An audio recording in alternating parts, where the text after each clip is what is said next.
Easy swapping.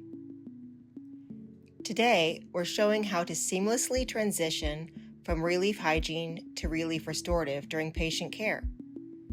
Begin by performing your hygiene procedure with the ReLeaf Hygiene system, ensuring patient comfort and effective treatment.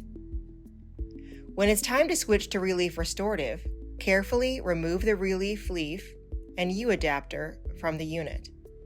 Next, attach the restorative adapter, making sure it is securely in place. With the restorative adapter installed, you're ready to continue treatment without interruption, delivering precise and comfortable care. If you need to switch back to the hygiene version, simply remove the restorative adapter from your gray hose and reattach the U-bend. Switching between ReLeaf Hygiene and ReLeaf Restorative is quick, simple, and keeps patient care seamless.